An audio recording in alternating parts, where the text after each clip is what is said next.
The Hells Angels biker saw the little girl lift a damaged radio, and the transmission inside should never have returned. Hello everyone. Before we begin today's story, I have a small favor to ask. Please hit subscribe and turn on the notification bell so you never miss our channel's new videos. It's quick, free, and the best way to support us in bringing you more dramatic stories. Your support means the world to us. Where are you watching from? Drop your city or country in the comments below. Thank you very much. The wind howled through the empty streets, and a chill crept into the air, signaling the arrival of another cold night. The streetlights cast long, eerie shadows on the sidewalk as Jake Reaper Morrison, a hardened Hells Angels biker, cruised down the abandoned road on his Harley-Davidson. His leather jacket creaked with each movement, and his mind wandered to the road ahead, where nothing but darkness awaited. A slight curve in the road pulled him toward a small, weathered house at the corner. The flickering porch light caught his attention, a dim beacon in the otherwise desolate neighborhood. As Jake passed, something caught his eye, movement. A small figure, hunched over in the shadow of the porch, struggling to lift something. He slowed his bike, squinting through the darkness. It was a little girl, no older than 8, her hands trembling as she tried to pick up a large, damaged radio. The radio was heavy, old, and clearly in bad shape, but it seemed important to her. Her frail frame strained against the weight as she tried to lift it. Jake's instinct told him to keep moving. People like him didn't get involved with strangers, especially not with kids. But something about this little girl stopped him cold. His eyes locked on hers for a brief moment. She looked back at him, her face pale, eyes wide with fear and determination. It was clear she was struggling, and yet, she wasn't asking for help. She was trying to carry this burden on her own. Jake killed the engine and dismounted his bike, a feeling of unease creeping up his spine. He walked over to her, his boots crunching in the gravel beneath his feet. "Hey kid," he called out, his voice rough from years of shouting over the roar of motorcycles. "You need help with that thing?" The girl flinched at the sound of his voice, her small body instinctively pulling back. She eyed him warily, her grip tightening on the radio. "I'm fine," she whispered, her voice barely audible over the wind. "I can do it." Jake crouched down in front of her, keeping his distance. "You're not going to get that radio anywhere by yourself, kid. Let me help." For a moment, the girl hesitated, uncertainty flickering in her eyes. She looked at the radio and then back at Jake, her fear still evident. She didn't trust him, and he didn't blame her. People like him weren't usually the ones you asked for help. But he could see something else in her, something more than fear. A quiet resolve. Jake slowly reached out and gently took the radio from her hands, noticing how cold her fingers were. "Where do you want this thing to go?" he asked, trying to soften his rough exterior.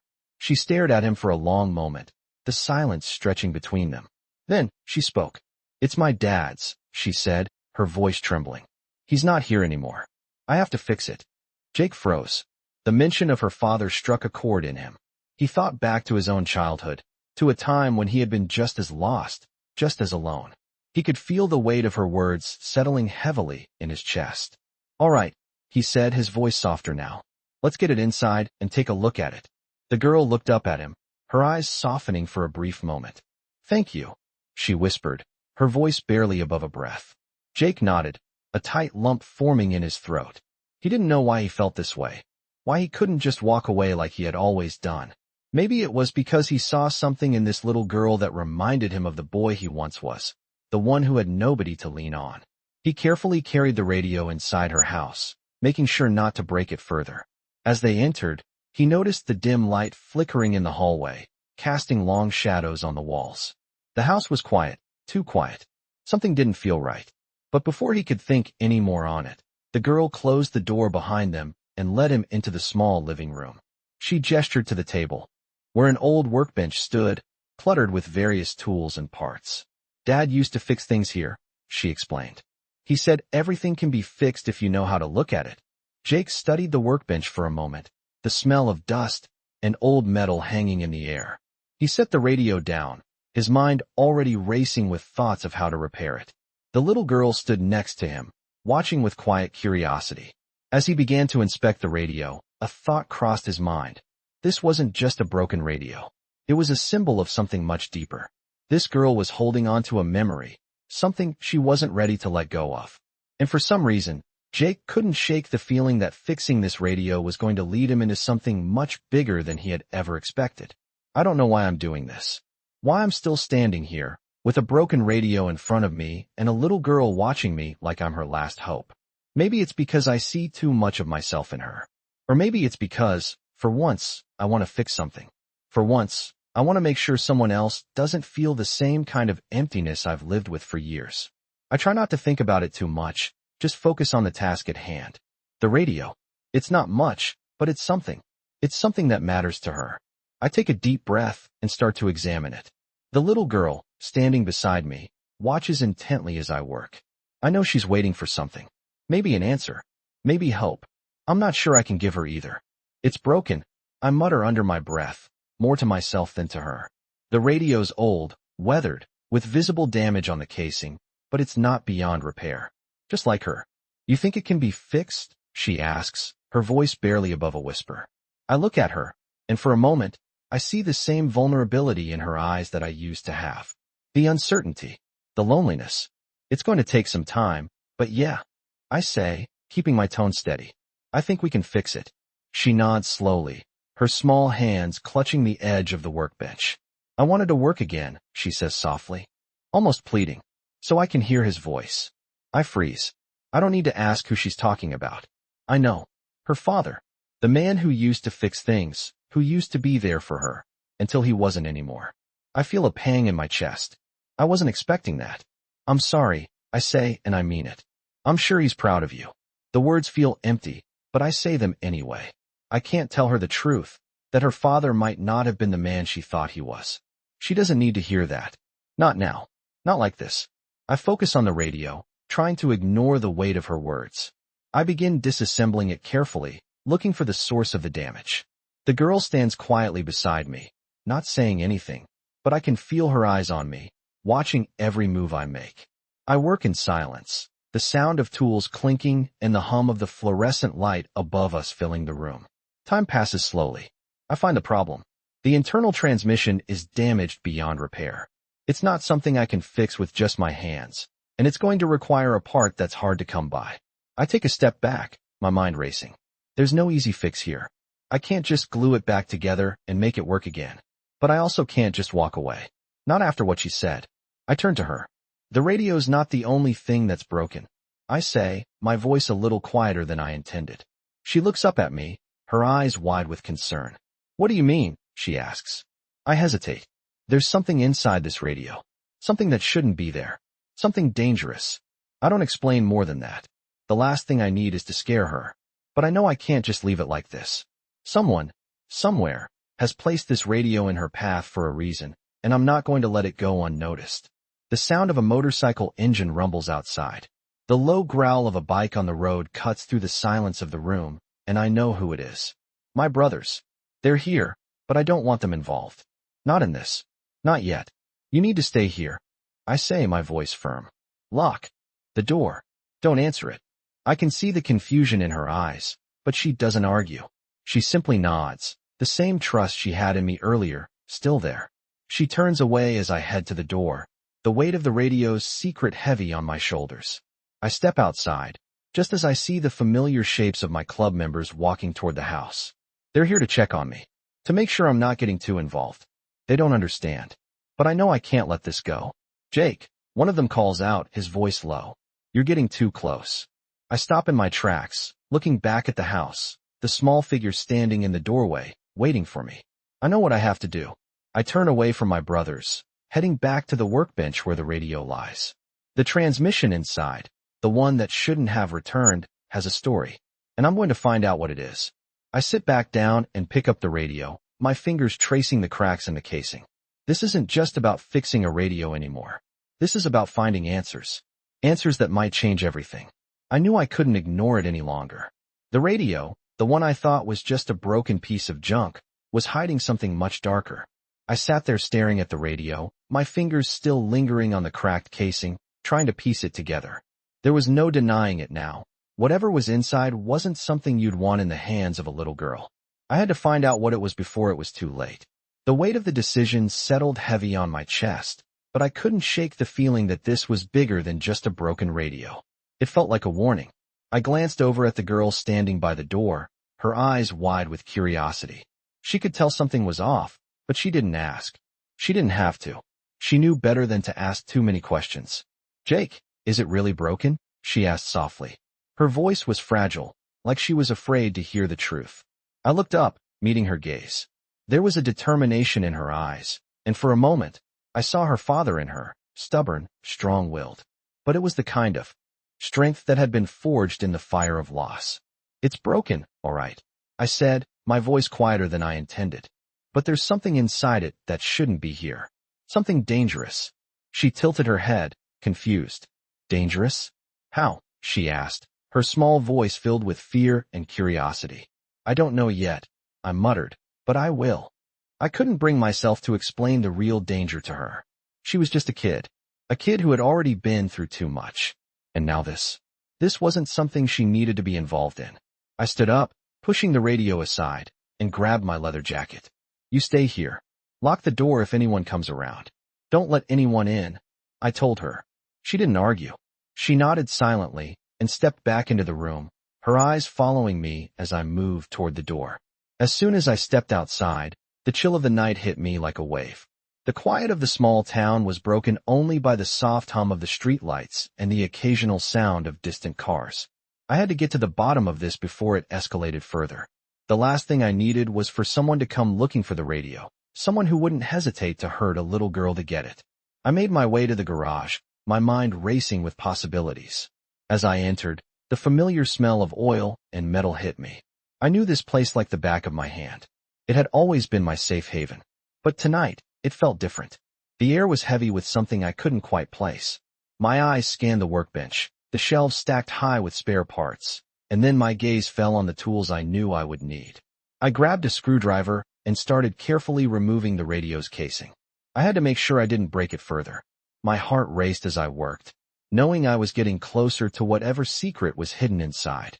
It was quiet in the garage, save for the sound of the tools and the soft, rhythmic thumping of my heartbeat in my ears.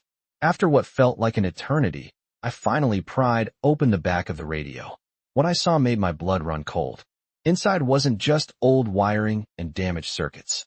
There was a small, black metal device, nothing I recognized. But it was connected to the radio's transmission, and the markings on it were familiar. Military-grade equipment. The kind of thing that shouldn't be in a kid's possession. I felt my stomach twist. This wasn't just an old radio. It was something much darker. Something that had been placed there for a reason. I was about to investigate further when I heard the sound of footsteps outside the garage. I froze. It wasn't just one set of footsteps. There were multiple. The hairs on the back of my neck stood up. Someone was coming. I grabbed the radio and stuffed it into my jacket. The last thing I needed was for whoever was out there to find me digging into it. I stepped back toward the shadows of the garage, trying to blend into the darkness. My heart thudded in my chest as I waited, holding my breath. The footsteps grew louder, closer. Then, I saw them. Two figures walking down the path toward the garage. They were familiar. My brothers.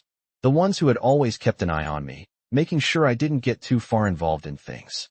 I knew they'd be here soon enough. They always were. But I couldn't let them see what I had found. Not yet. Not until I knew more. The door creaked open, and two of my brothers stepped inside. "Jake," one of them called out, his voice low. "We need to talk." "Not now," I said, my voice sharp. I didn't look up. I kept my eyes on the radio in my hands, pretending to focus on something else. They stepped closer, their boots echoing in the quiet garage. "Jake," the other one said, his tone more urgent. "Something's going down. You need to be ready." I felt my chest tighten. I knew what they were talking about. The Hells Angels never stayed out of things for long.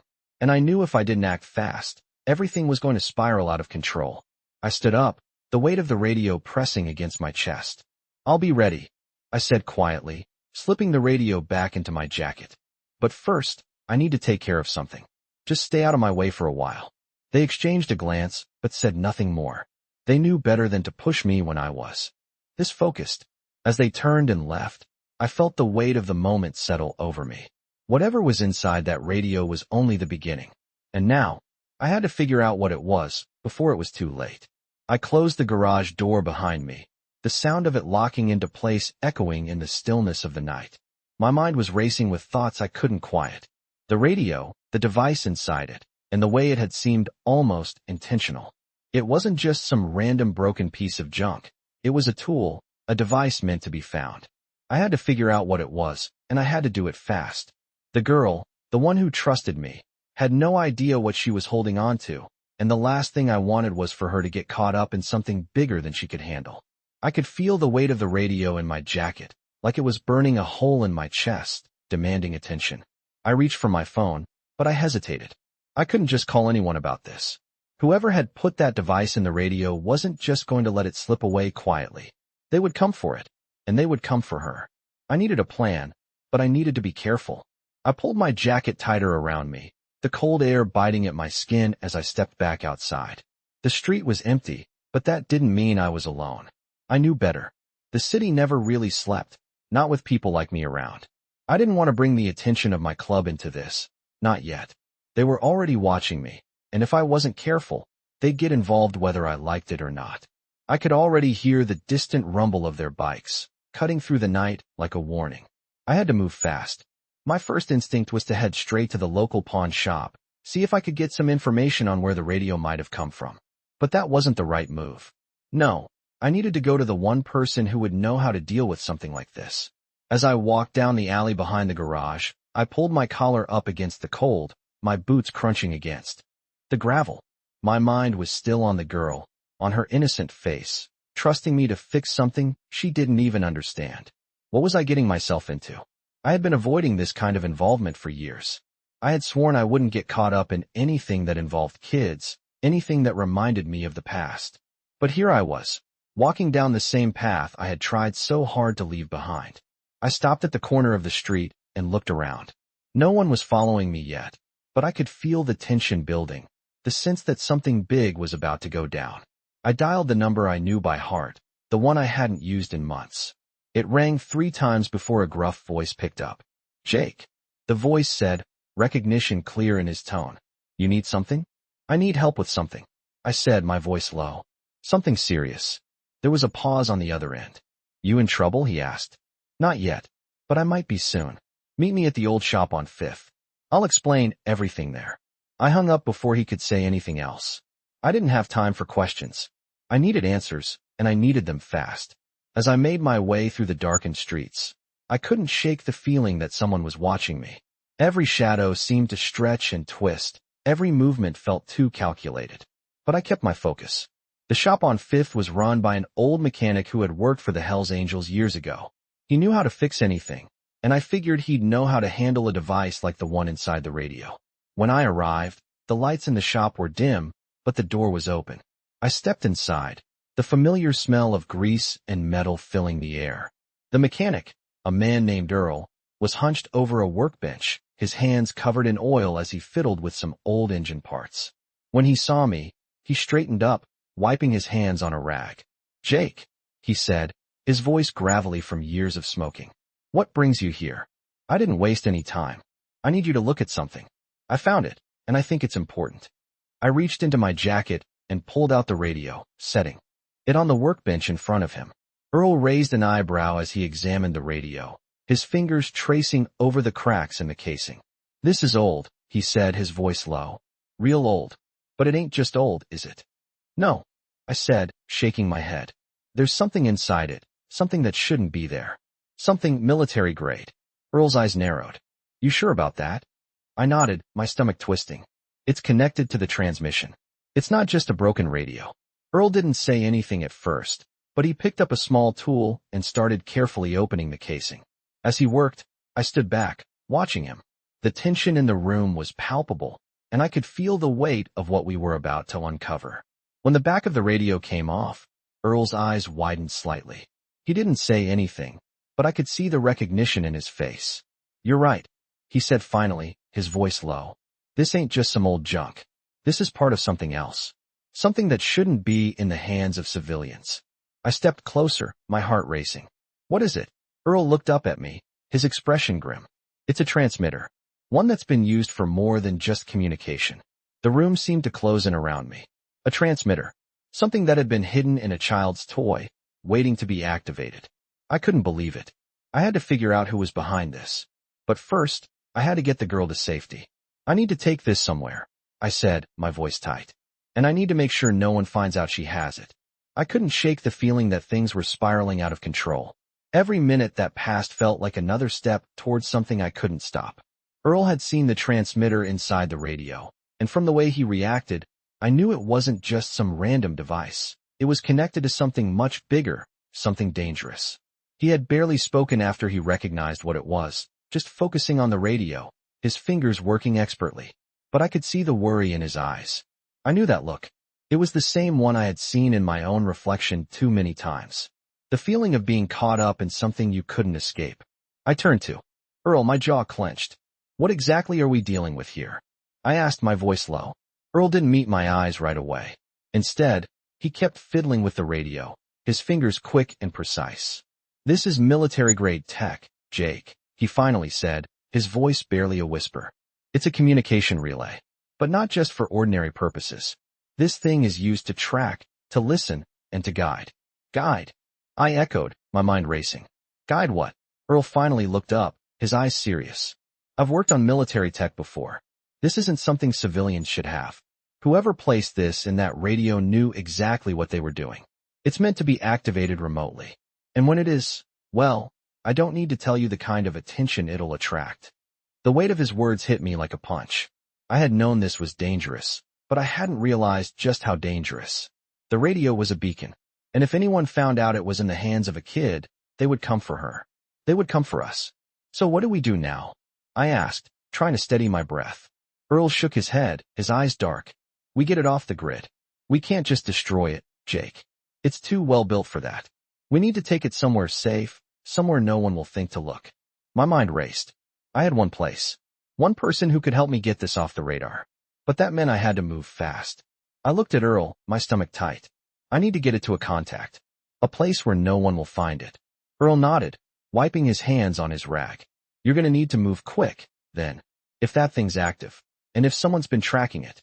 He trailed off, and I knew what he meant. They could already be here.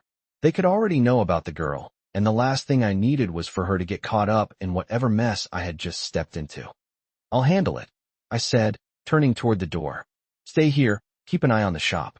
Don't let anyone in. Earl nodded, his face tense. Jake, you need to be careful. Whoever's behind this won't stop at anything. And they'll come for you if they think you have something they want. I didn't need to hear that, but I couldn't ignore it. I stepped out into the cold night, my hands wrapped tightly around the radio, the weight of it heavy in my chest. The street was quiet, eerily so. I could feel the tension hanging in the air, the stillness of it like the calm before a storm. I didn't have much time. The girl was still back at the house, probably waiting for me to return, unaware of the danger she was in. I couldn't let her down, not after everything she had been through. I turned the corner, heading toward the alley where I parked my bike. As I reached it, I froze. The familiar sound of motorcycles echoed through the night. I tensed, my instincts kicking in. I knew that sound. It wasn't my brother's. These were strangers. I ducked behind a dumpster, trying to stay out of sight as the bikes approached.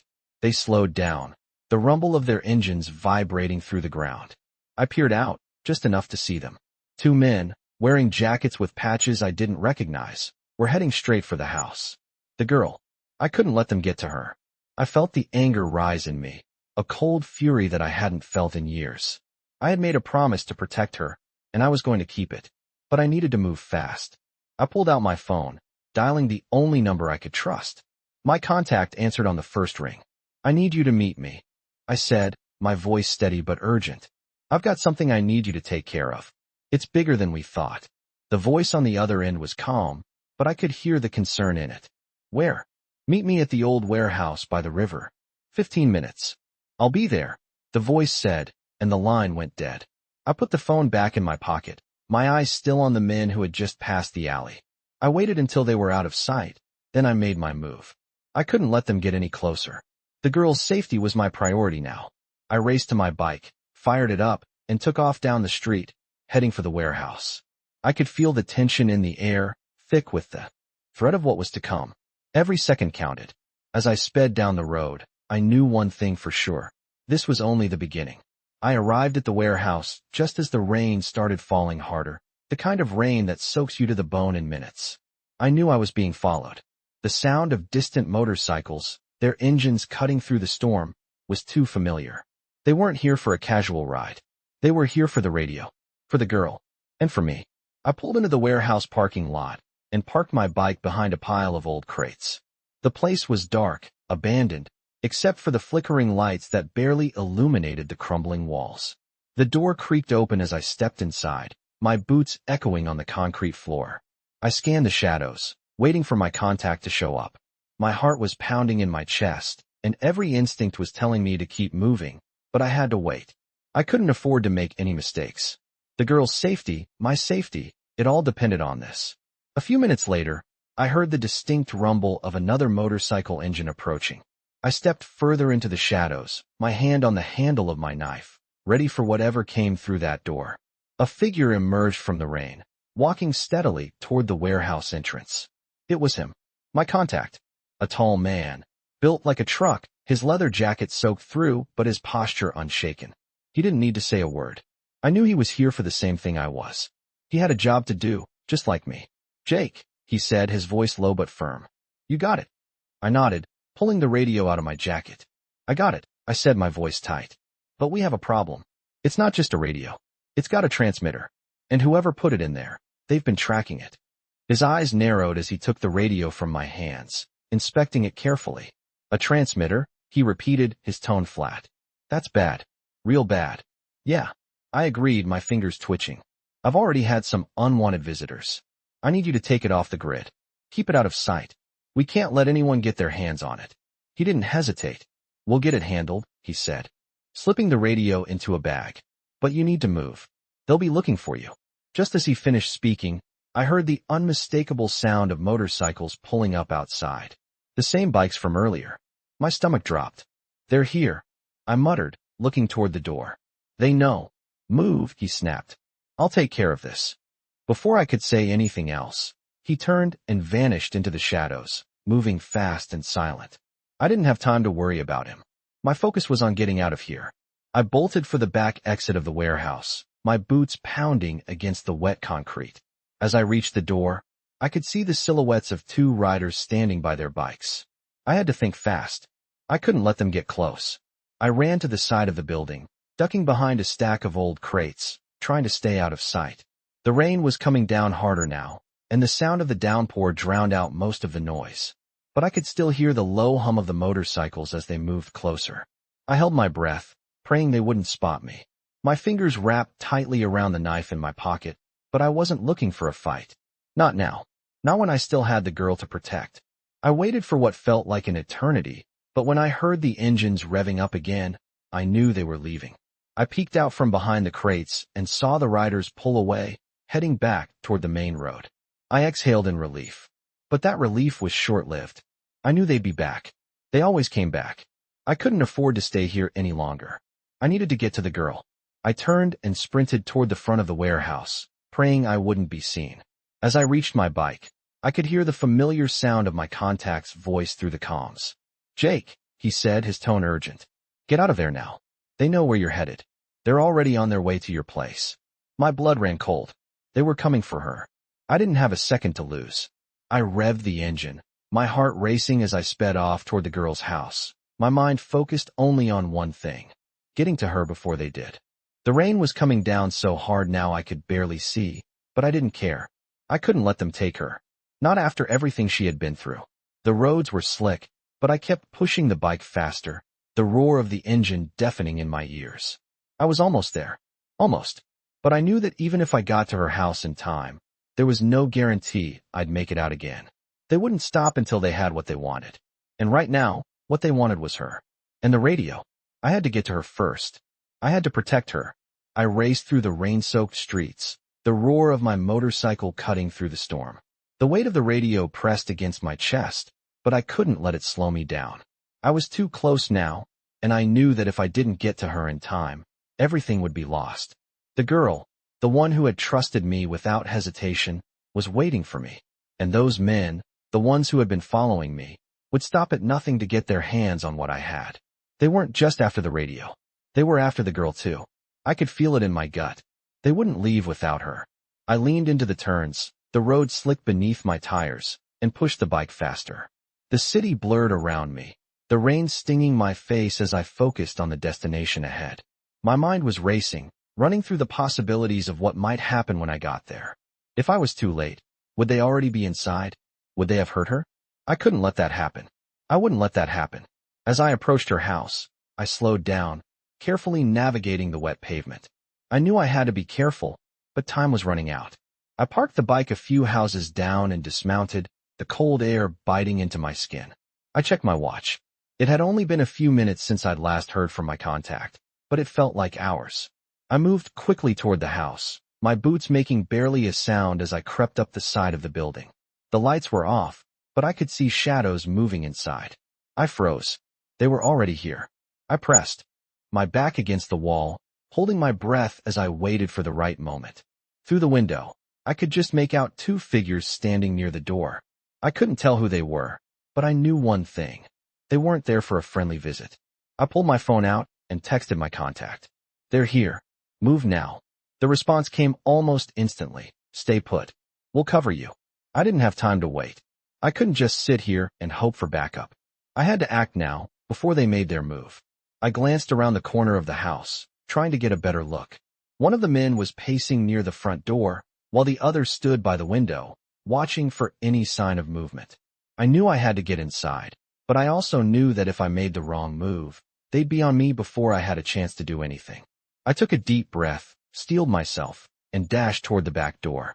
The rain was coming down harder now, but I didn't care. I reached the door and carefully tried the handle. It was unlocked. I pushed it open just enough to slip inside. The smell of damp wood and musty air hit me immediately, but I didn't have time to savor it. I had to find her, and fast. I crept through the house, every floorboard creaking beneath my feet, the sound echoing through the silence. The place was dark, save for the faint glow of the streetlight coming through the window. I made my way toward the living room, where I could hear voices. The girl was there. I could feel it. She was close. I moved silently, like a shadow, until I was just outside the door. I could hear one of the men talking. "We know you have it," he said, his voice low but threatening. "Hand it over now, and we'll leave the kid alone. If not, we'll take her with us." The other man laughed, a cold, humorless sound. "She won't be any trouble. You know how these things go." My heart pounded in my chest. I had to act. There was no more waiting. I kicked open the door with all the force I could muster, charging into the room with my knife in hand. "Get away from her," I shouted, my voice rough from the adrenaline. The two men turned toward me, their eyes widening in surprise. For a split second, I thought I saw fear flicker in their eyes, but it was quickly replaced with anger. They didn't waste time. One of them lunged at me, but I was ready. I ducked, sidestepping his attack and slamming my shoulder into his chest, sending him crashing into the wall. The other man pulled out a knife, but I was faster. I grabbed his wrist and twisted, forcing him to drop the blade. He stumbled back, but I wasn't giving him a chance to recover. I tackled him to the ground, knocking the wind out of him. "Stay down," I growled, pinning him to the floor. I heard the girl's voice from behind me. "Jake?" she asked, her voice shaking. I turned quickly, my breath catching in my throat. She was standing in the doorway, her wide eyes filled with fear. I rushed to her side, pulling her into my arms. "It's okay," I said, my voice softer now. "You're safe." She trembled in my arms, and I could feel the fear radiating off her. But I wasn't going to let her down. "Not now. I won't let them hurt you," I whispered, my words a promise. I turned back to the two men, who were now struggling to get to their feet. "You're not going anywhere," I said, my voice cold. They hesitated, but then one of them lunged at me again. I didn't hesitate this time. I grabbed the radio from my jacket and smashed it against the floor, the device shattering into pieces. The room fell silent. The men froze, realizing what I had just done. The radio was gone, and so was their leverage. "Now," I said, standing tall, "you're going to leave, and you're going to forget you ever came here." The men didn't argue. They knew when they were beaten. They turned and fled, disappearing into the night. I watched them go, my heart still racing. When I turned back to the girl, I saw the fear had faded from her eyes, replaced with something else. Gratitude and trust. "Thank you," she whispered, her voice barely audible. "You saved me." I nodded, pulling her closer. "I'll always protect you." I stood there for a moment, the sound of my heartbeat ringing in my ears, trying to catch my breath. The two men were gone, slipping into the night like shadows, and the room was still. The girl, the one who had trusted me, was safe, for now. I looked at her, still trembling in my arms. She was small, but her spirit was something else, something I had seen before. I wasn't sure where this would end, but I couldn't let anything happen to her. I couldn't let the darkness of my past reach her. "Are you okay?"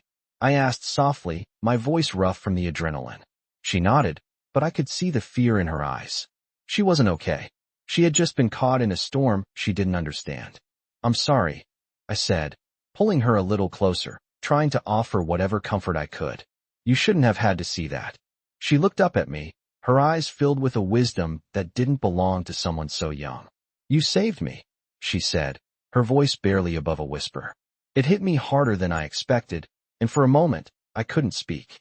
I had always kept my distance, lived in the shadows, afraid of getting too close, but she had broken through. "You're safe now," I said finally. "That's all that matters." She nodded again, but I could see her trying to make sense of everything that had just happened. I didn't blame her. This was a world she shouldn't have had to know, and I was the one who had pulled her into it. I had no right to involve her in this, but here we were. "You need to stay here for a while," I said, my voice steady, as I looked at the front door. "Until I can figure out what's next. I don't want them coming back here." She nodded, but I could see the uncertainty in her eyes. I wasn't sure what was next either, but I knew one thing for sure. I wasn't going to let her down. I stood up, moving toward the broken radio on the floor. I picked up the pieces, trying to make sense of it all. The transmitter inside it, the people who were after it, and the girl caught in the middle. Whoever they weren't just after the radio. They were after something bigger. Something I hadn't figured out yet. I couldn't let it go, and I couldn't let them come for her again. I had to find out what they wanted and stop them before they hurt anyone else. But for now, she was safe. And that's all I could give her. I heard a motorcycle approaching, and I froze. It wasn't just one bike, it was a few. My brothers were here. I didn't want them involved. I couldn't drag them into this. But I also knew that they were the only ones I could trust to handle the situation, at least for now. I grabbed my jacket and moved to the back door, making sure the girl was hidden in the living room. "Stay here," I told her softly, looking back at her one last time before slipping out. I didn't wait for her to respond. I had to make sure everything was in place. The rain was still coming down hard as I stepped outside, my boots splashing through the puddles as I made my way to the alley behind the house. I could see the bikes pulling up, their headlights cutting through the mist. It was them. I walked toward them, my heart pounding. "Jake," one of them called out, his voice low but full of concern. "What the hell happened back there?" I stopped a few feet away, taking a deep breath. "I don't have time for this," I said, my voice firm. "I need your help, and I need it now. We have a bigger problem." They looked at me, all three of them, their faces tense. "What kind of problem?" one of them asked. I glanced back at the house, knowing the girl was still inside. "Someone's after that radio," I said. "And whoever they are, they won't stop until they get it. We need to make sure they don't find her." The men exchanged glances, the seriousness of my words settling in. "All right," the leader said, stepping forward. "We'll help you out. But you know we don't get involved in civilian stuff." "This isn't civilian," I shot back. "This is bigger than that. And if we don't stop them, things are going to get ugly." They nodded, understanding the weight of what I was saying. We didn't waste any more time. We moved quickly, setting up a perimeter around the house, making sure no one could get close without us knowing. I didn't care about the noise, the rain, or the danger. I only cared about keeping her safe. As the night wore on, I stayed in the shadows, keeping my eyes on every movement, every sound. But nothing happened. The men had left, and for a moment, it seemed like I was overreacting. But I knew better. I couldn't let my guard down. The silence was deafening, but it didn't last long. A car pulled up a few blocks away, its headlights cutting through the fog. I didn't move, but I felt the tension rise. I had to know who it was. I crept toward the corner of the house, peering around the side. A man stepped out of the car, his face hidden by the hood of his jacket. He looked around cautiously before moving toward the front door. I knew he wasn't here to make small talk. He was here for the radio. I stepped back, my hand instinctively reaching for the knife I kept at my side. This was it. The moment I'd been waiting for. The fight wasn't over yet. I had to stop him before he could get to her. I wasn't going to let anyone hurt her. Not while I was still standing. I crouched in the shadows, my heart pounding in my chest, as I watched the man inch closer to the front door. I knew who he was. He wasn't here for a casual visit. His movements were deliberate, and I could see the way his eyes darted around, making sure no one saw him. He was here for the radio, and I wasn't going to let him take it. I stayed perfectly still, every nerve in my body on high alert. My hand rested on the handle of my knife, ready to act the moment he got too close. The rain had slowed to a drizzle, but it felt like everything around me was frozen in time. I could hear the faint sound of his footsteps, his boots splashing through the puddles on the driveway.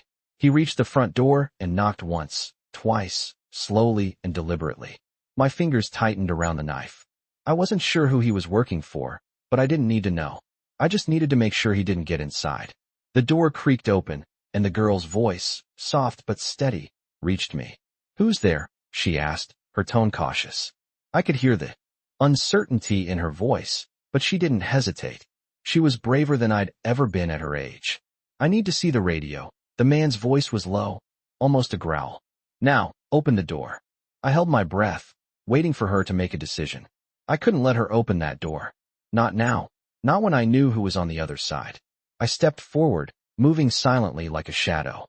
I needed to make my move before he forced his way in. I couldn't risk him getting to her. Just as I was about to make my move, I saw her hand reach for the door, her small fingers curling around the handle. But then, she hesitated. Good girl, I thought. She was smarter than I gave her credit for. "I'm not giving you the radio," she said firmly. I could feel the tension building, the kind of tension that could snap at any moment. The man didn't take kindly to rejection. I saw his posture stiffen as he stepped closer to the door. "You don't have a choice," he snarled. "Give me the damn radio, or I'll take you with me." My blood boiled. He wasn't just after the radio anymore. He was threatening her. That was a line I wasn't going to let him cross.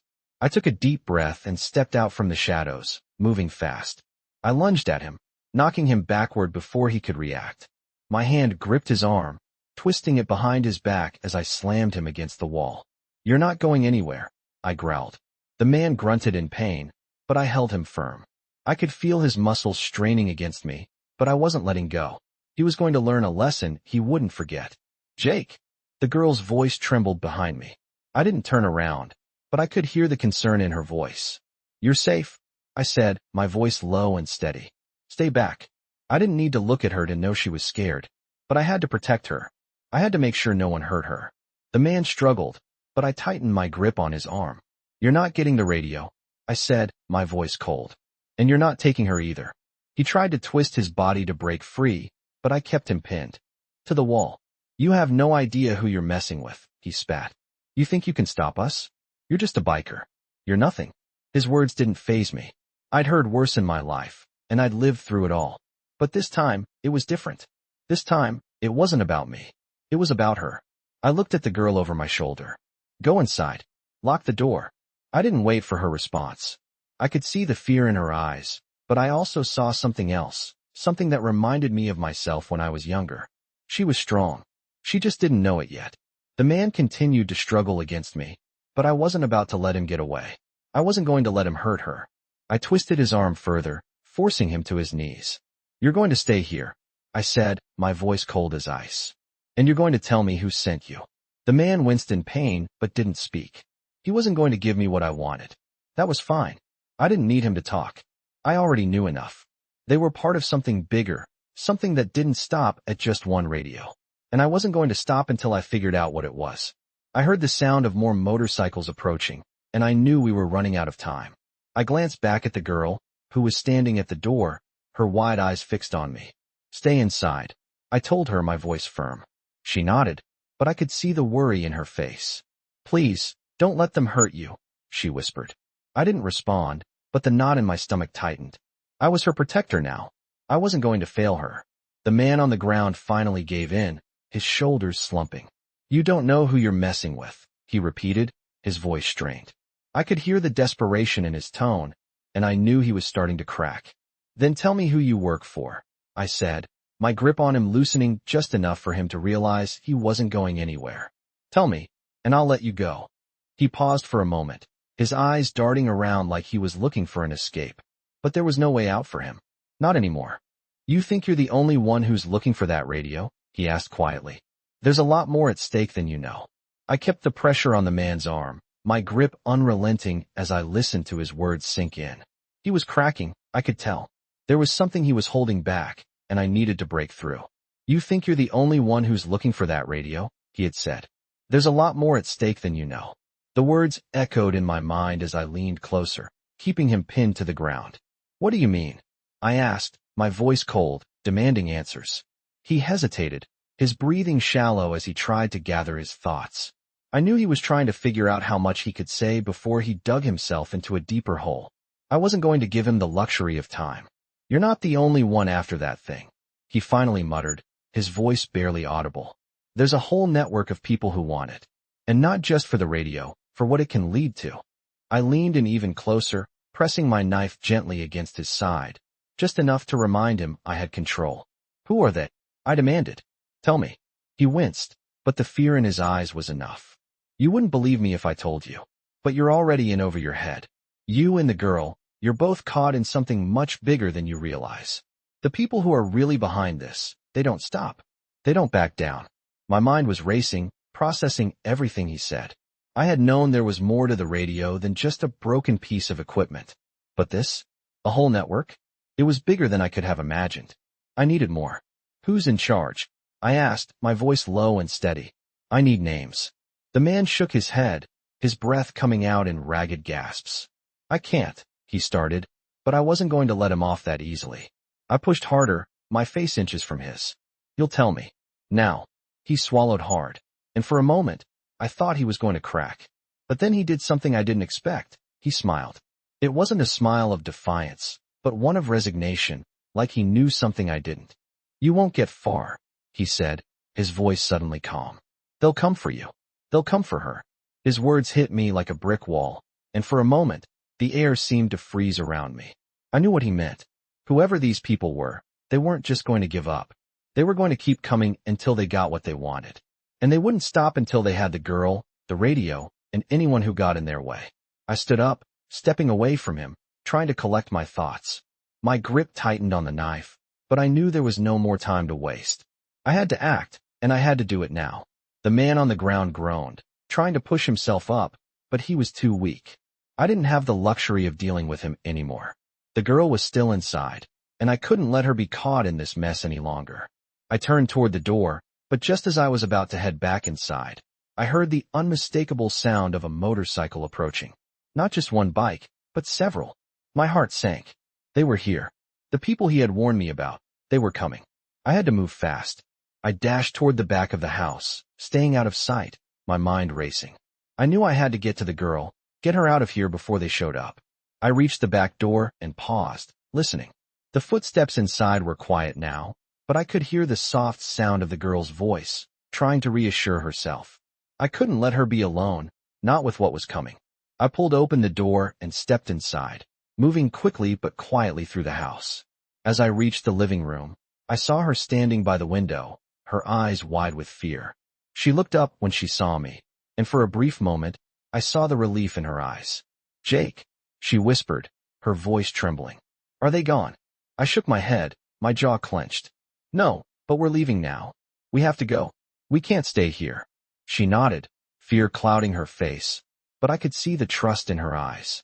I wasn't going to let anything happen to her.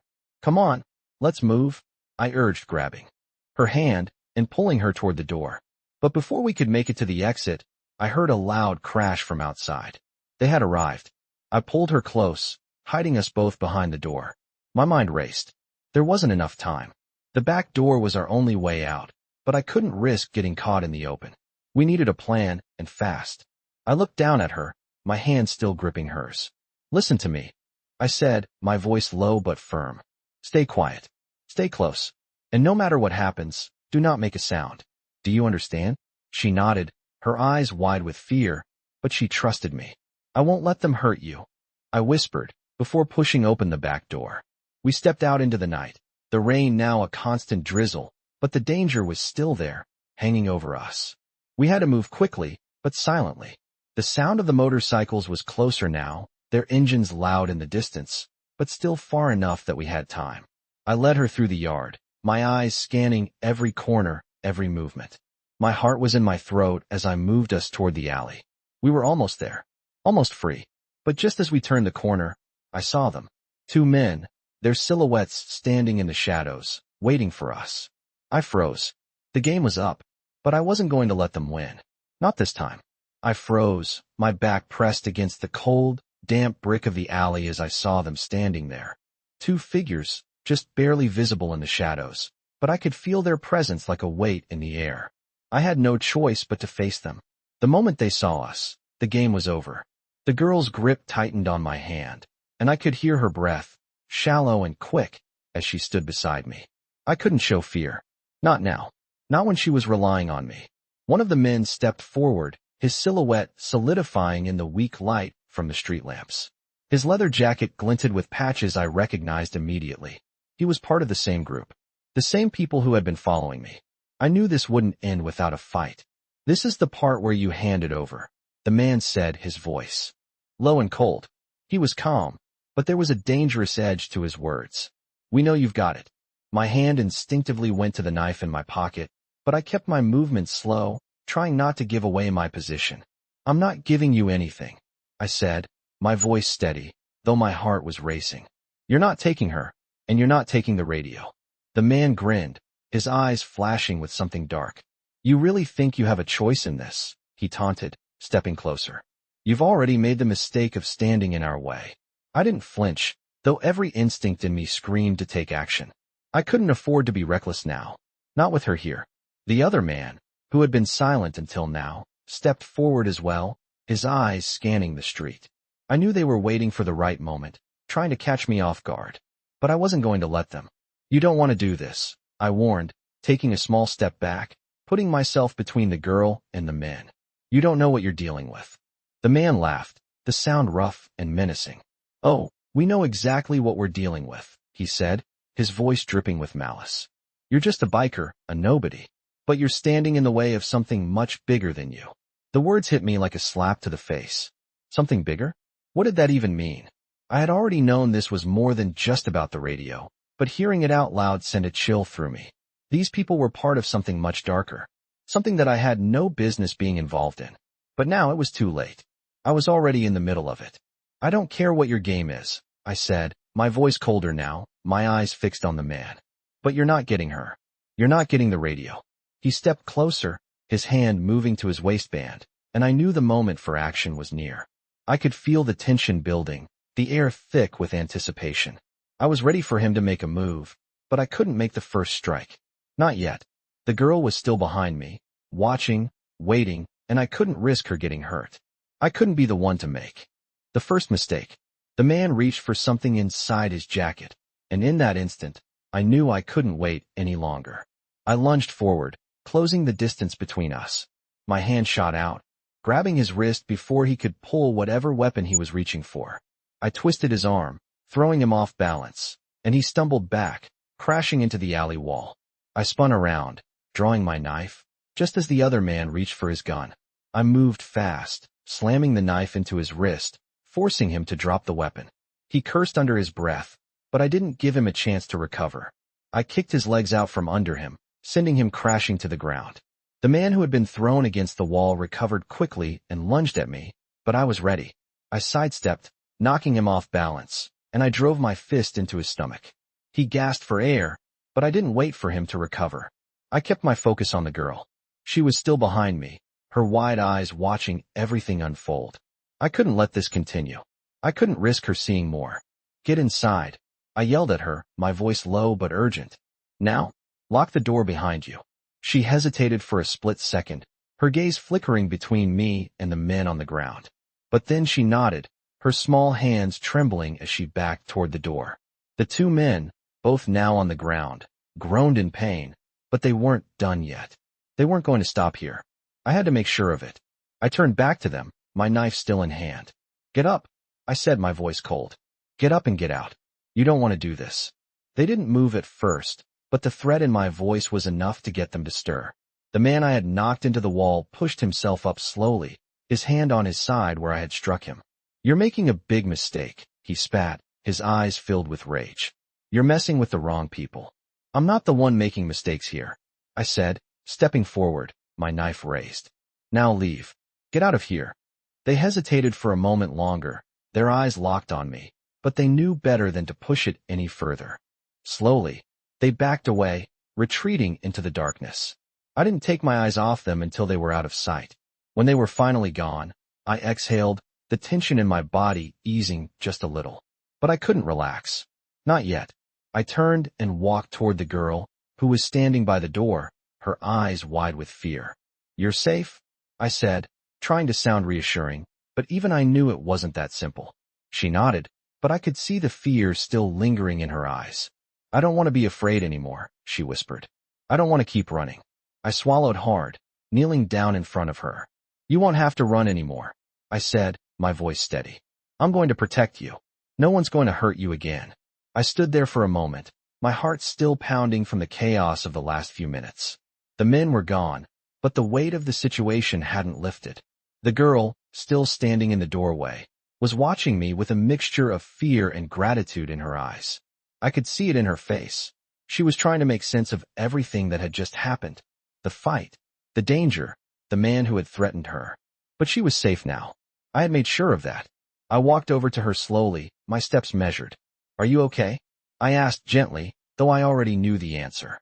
She nodded but didn't speak, her small hands still trembling slightly. I could tell she was shaken, but I also saw the determination in her eyes. She was strong, stronger than I had given her credit for. "You did good," I said, crouching down so I was eye level with her. "You stayed calm. That's what matters."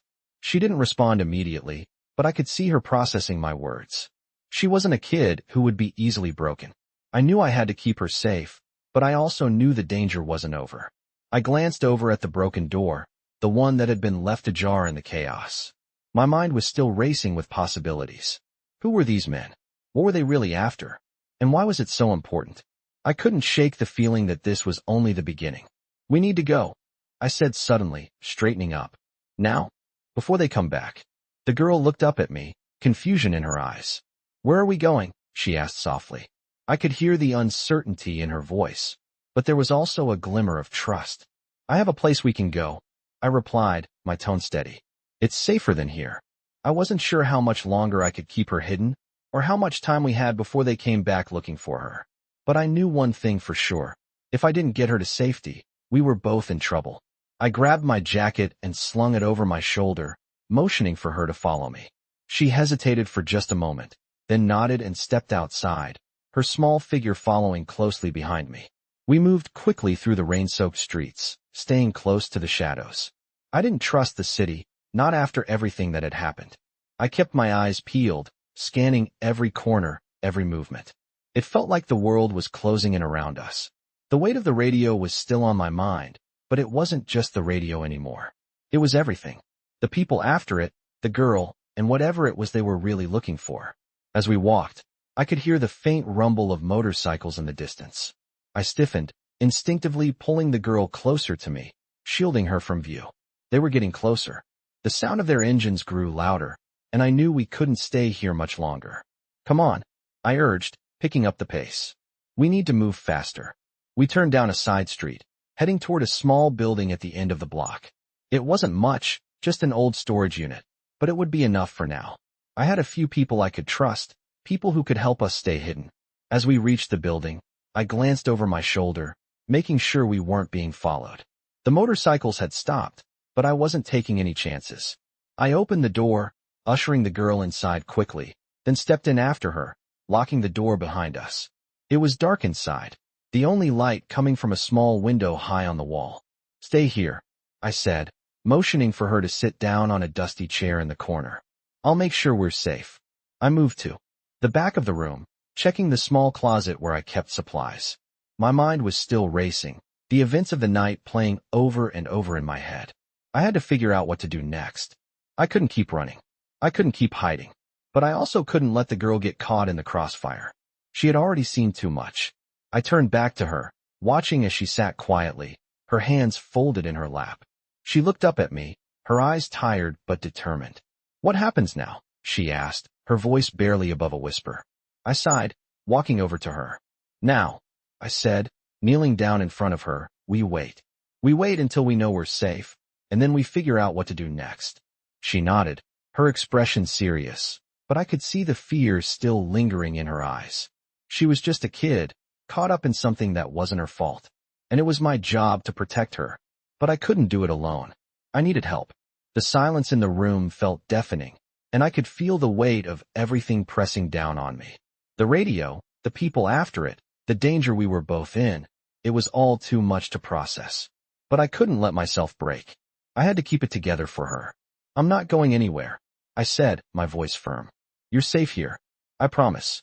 She smiled faintly, her small shoulders relaxing just a little. I believe you, she said, her voice soft. I didn't know how long we would be stuck in that room, or what would happen next, but I knew one thing for sure. I wasn't going to let anything happen to her. Not while I still had breath in my lungs. I sat there in the silence of the room, the rain gently tapping against the windows, trying to process everything that had happened. The girl sat across from me, her eyes still wide with fear, but there was something else there now too, trust. It had taken me a long time to earn that trust, and I wasn't about to let anyone take it away from her. I had promised her safety, and I intended to keep that promise. But the situation wasn't over. The men I had fought off, the ones who had been tracking us, were still out there, and I knew that sooner or later, they would come back. It wasn't just about the radio anymore. It was about something bigger, something I hadn't even fully understood. The people after it weren't going to stop. They wouldn't rest until they had what they wanted. The thought of what might happen if they found us again kept me on edge. I could feel the weight of the situation pressing down on me. But right now, the girl was safe. And that was what mattered most. I turned to her, trying to keep my voice steady. We can't stay here long, I said, glancing around the small, dimly lit room. We need to move, but we need to be careful. They'll be looking for us. She nodded, though I could see the uncertainty in her eyes. What if they find us? She asked quietly. The question hit me harder than I expected. I had no easy answer for her. I won't let them hurt you, I said firmly, my voice unwavering. I promise. It was a promise I had made to myself as much as to her. I had failed before, but I wouldn't fail her. Not again. I stood up, walking to the window to check the street. The rain had stopped, but the darkness still felt thick, like the world was holding its breath. I could feel the weight of every second ticking by. Time was running out. I had no idea when they would come, but I knew it would be soon. My phone buzzed in my pocket, breaking the silence. I pulled it out quickly, checking the message. It was from my contact, the one person who could help me get out of this mess. Meet me at the warehouse in an hour. I have what you need. I read the message twice, trying to make sense of it. The warehouse. It was the same place I had been to before, the one where I had hidden the radio. But what did he mean by what I need? I didn't have time to figure it out. I turned back to the girl, who was still sitting quietly. We need to go, I said, my voice urgent. We can't stay here any longer. She looked at me, her eyes wide. But where will we go? She asked, the uncertainty clear in her voice. To the warehouse, I replied. It's the safest place for now. She didn't argue, though I could see the fear still lingering in her eyes. She trusted me, but she didn't understand the full picture. I couldn't explain everything to her, not yet. I grabbed my jacket and checked the door to make sure it was still secure. The last thing I needed was for someone to follow us. I turned back to her, offering my hand. Come on, I said gently. Let's go. She took my hand without hesitation, and we moved quickly toward the door. I had to keep her safe. That was all that mattered. As we stepped out into the night, I could feel the weight of the danger pressing in on us. We couldn't stop. Not until we were out of the city, away from the people who were hunting us. The street was quiet, but I could feel the eyes on us, watching from the shadows. The sound of distant motorcycles reached my ears, and my heart skipped a beat. They were coming. But we had no choice now. We had to move. I led the girl down the street, keeping my pace steady but fast. I didn't look back, but I could feel the tension in the air, like something was waiting to snap. The warehouse was only a few blocks away, but it felt like an eternity as we walked. Every step felt like a countdown, the clock ticking louder with each passing second. We turned a corner, and I saw the familiar building in the distance. It was just ahead, but the feeling of being watched hadn't faded. I kept my head low and my hand on the girl's shoulder, guiding her forward. When we finally reached the warehouse, I pushed open the door, my senses on high alert. It was empty inside, but I knew better than to assume it was safe. I checked the corners, making sure no one was hiding in the shadows. "Stay close," I whispered to the girl, pulling her inside.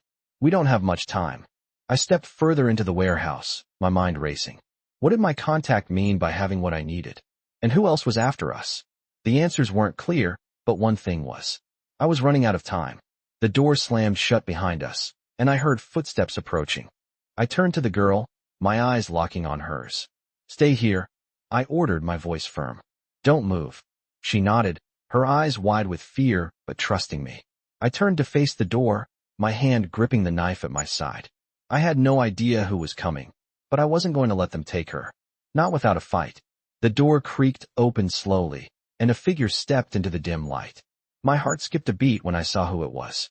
It was my contact, but he wasn't alone. There were 2 other men with him, their faces hidden in the shadows.